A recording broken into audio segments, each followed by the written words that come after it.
NBA picks for all. 11 games coming your way right now. It's Thursday, Jack, and you're in the jungle.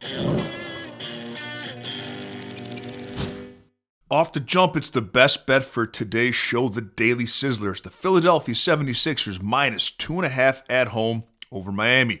Now, both teams in pretty good form. Philly's in better form. They've won 2 straight games, and they have a point differential of plus 5.6 per game over their last 4. Miami has not been good against winning teams this season. The Heat just 10-20 straight up against teams above 500, which is the worst record in the NBA of any team that's above 500 themselves. The 76ers have won 5 of their last 6 home games in which Joel Embiid has played, and he's probable he should play today. The 76ers minus 2.5 over the Heat is today's Daily Sizzler. We go out to Indiana now. We have Charlotte minus 12.5 at Indiana. Hornets laying big numbers lately, and I would lay it here.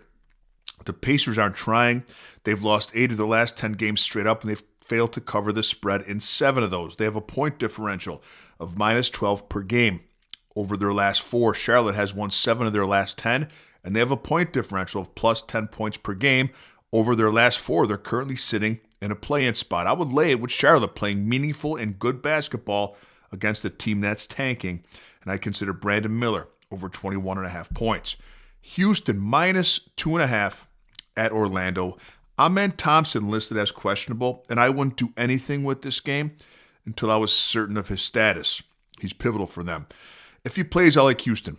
The All-Star break was good for them. They reset. They're back in good form. Over the last 4 games, they have the third best point differential in the association at plus 13.3 per game. I would take the Rockets if Thompson plays, but either way, I like Jabari Smith Jr. over 14.5 points. San Antonio minus 12.5 at Brooklyn. The Spurs winners of 10 straight and a point differential of plus 14.5 over their last 4 games, second best in the NBA. The Nets clearly in tank mode, losers of 5 straight and an NBA second worst point differential of minus 17 points per game over their last 4. The Nets have failed to cover the spread in 8 of their last 10. San Antonio has covered the spread in 7 of their last 10. Now, the Spurs are on a back-to-back, but don't sweat it, Jack. Even no matter who plays or how many minutes they play, the Spurs have one of the deepest benches we've seen in the NBA in a long time. Whomever is out there will be far better and hustle far more, as they're just 2 games behind the Thunder for the Western Conference lead than whatever the Nets do out there. I would lay it with the Spurs and consider Dylan Harper over 12.5 points.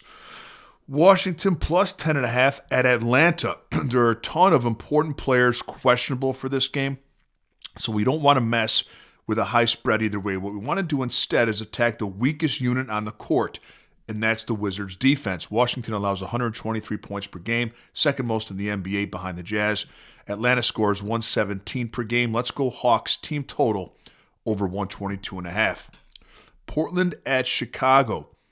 Denny Avia and Shaden Sharp out for Portland, but I still like them minus the 4.5. It's a Bulls team that's lost 10 straight game and has a point differential of minus 16 points per game over their last 4. It's obvious they're not trying. They're in tank mode. Lay the 4.5 with the Blazers, who are playing meaningful basketball, currently sitting in a play-in spot in the Western Conference, and consider Jeremy Grant over 20.5 points. Sacramento at Dallas, punt. Lakers minus 5.5 at Phoenix. Phoenix is in a lot of trouble without Devin Booker and Dylan Brooks, and we've made a lot of money fading them the last 2 games. The problem is that the Lakers don't play defense, but the Suns have managed just 77 and 81 points in their 2 games without Brooks and Booker. That's brutal. 77 and 81 points in those 2 games. So instead of looking at the Lakers team total, which I was going to because the Lakers don't play defense, digging into it, I think they cover the spread. I think they need to get just to 100 points. Their team total is around 113. I think they need just to get to 100, 105 here to cover that 5.5. So give me the Lakers minus the points and take a look at LeBron over 18.5 points today. Minnesota at the Clippers has my premium play in it.